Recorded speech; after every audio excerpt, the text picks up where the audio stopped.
And I want to talk a little bit about the playoffs in general, if you don't mind here. Behind the scenes talk here, as I am Marky Bilson, prepare to talk to Alex Daugherty of A to Z Sports Nashville. Since we last talked to our fearless hockey reporter, the Predators have gone from one disappointing opening game down to a couple of victories, and now maybe the chance to really apply the pressure tonight to the Dallas Stars and take a 3-1 lead down in Texas. And there have been a lot of upsets, a lot of surprises so far in the hockey. Right now, where are the Predators right now? What do you think their chance back to Nashville after tonight? Well, obviously they're up 2-1 in the series, and I think that the way that Game 1 went and that the way Game 3 went, they have to feel pretty good about that. The Predators were by and large the better team on Saturday and got the win in overtime. Craig Smith getting his first ever playoff overtime winner. Mm-hmm. But honestly, the first game, Game 1 and Game 3, the Predators really struggled in some areas of the game. Obviously, the power play still struggling. Penalty kill looks pretty good. So I think they feel pretty good. Now, they are going to have to step it up another notch, I think, tonight, because the Dallas Stars are going to be at their most desperate. They do not obviously want to go back to Nashville down 3-1 in an elimination game on Saturday. So they're going to have to really win up the series, I think. The one good thing about going into this game is that Pecorine looked absolutely phenomenal on Monday. 40 saves. Probably one of his best playoff performances, which is saying something for a guy that has had as much success in the postseason as fortunate position. But they're going to have to really bring their back home up 3-1 in the series. Well, you mentioned you wanted to see more Rocco Grimaldi, and you want to talk about good things here. I thought that last two series, playing on a fourth line, and I believe even put the puck in the net at one point. And so I wanted to just say, you mentioned that this was need. Peter Laviolette spoke of in the first game, boy, we didn't have our legs, really. That wasn't his exact quote, but it was the gist. So what does Grimaldi, I'm kind of surprised that he would have such an impact. I think fourth liner, mucker and grinder and all that. What does Grimaldi bring to the Preds? Yeah, he brings a whole lot more speed than most fourth liners that just are very two-way heavy and really more defensive heavy. Paul Gostad and Eric Nystrom, Jared Smithson for a while there.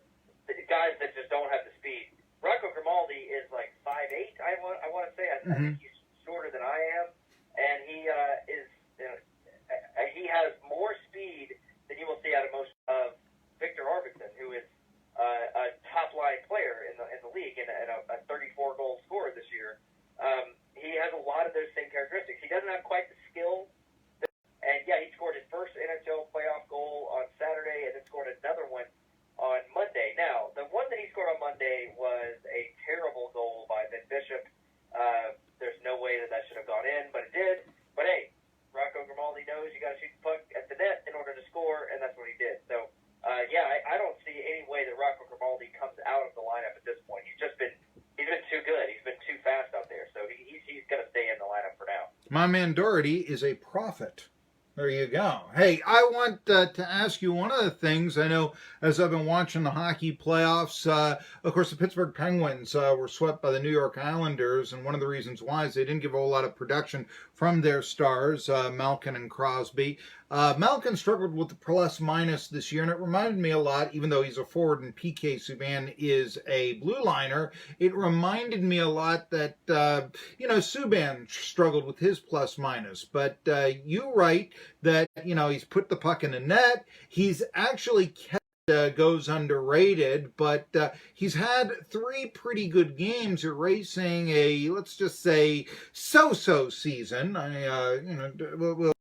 What's been the difference in Subban's play against the Stars as compared to the regular season? Well, the biggest thing is, he's been able to contribute a little bit more offensively.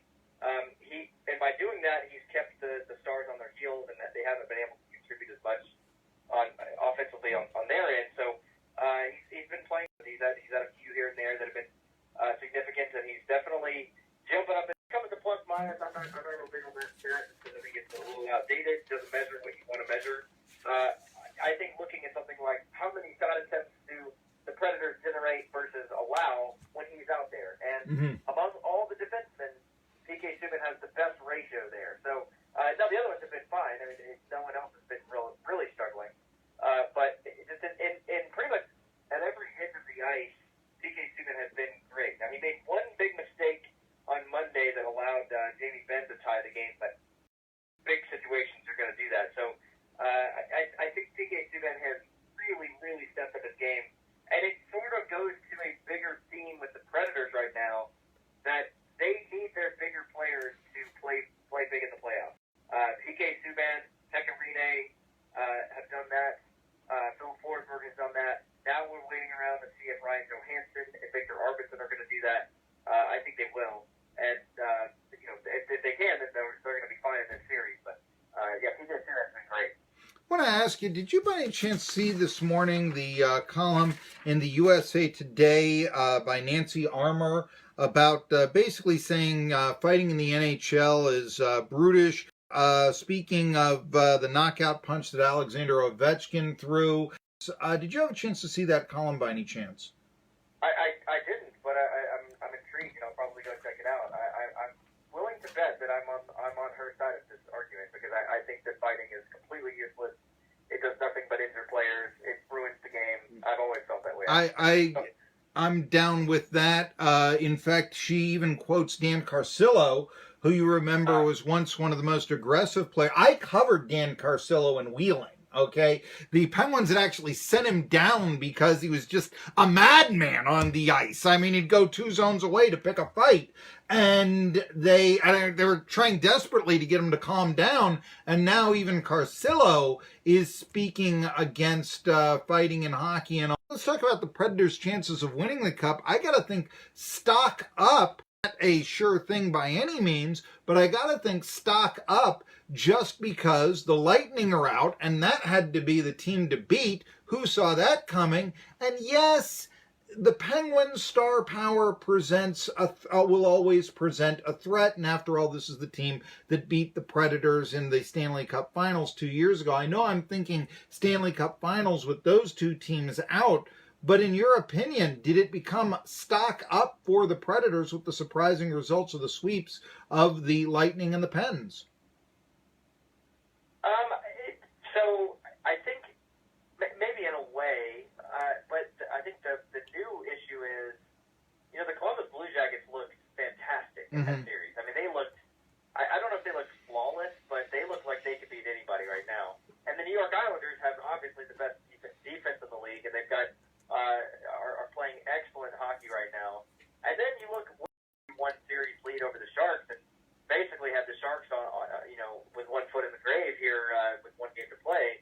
I'm not sure that the Predators are right now better than all three of those teams. I think that the Blue Jackets and are just right now they look a lot better. Now the Predators could obviously put their complete game together and finally get a power play, and they'd be right up there with them. But, I don't know. Sure, the Lightning and Penguins going out is significant, but those other three teams I mentioned are just as good and just as capable of winning a cup this year. Well, I still would be surprised the Blue Jackets, even though they're hot, just because they're the 8th seed and sort of, well, now who are they again, that sort of thing.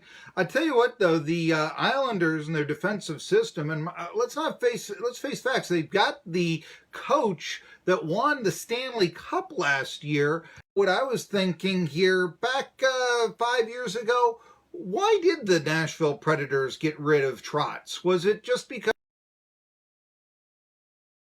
or what was the whole deal around getting rid of Barry Trotz back when? Well, it was almost a mutual thing. I think the relationship between Trotz and Poyle had really kind of diminished over the years. There was a frequent disagreement between drafting players and developing players, and ultimately it's a power struggle that David Poyle won. I think is how most people characterize that situation. But it wasn't. It actually covering the team. So I was in the spring of 2014. I started that summer with Laviolette first year. So, but that's how I understand it. It was a power struggle. The David Poyle won. Barry Trotz saw the writing on the wall and opted to go. And his contract was up too. So. Is there any feeling, what with Trott's success post Predators, that boy, we let this one go away? I mean, I know that the Preds played for the Cup 2 years ago, but still, he's actually drunk from the Cup. So, and now look what he's doing with the Islanders. Is there any feeling of why did we let him get away? No, I really don't think so. I think look at the overall. I mean, the franchise has had more success in the last 5 years under Laviolette than they ever have. So you can't argue that. And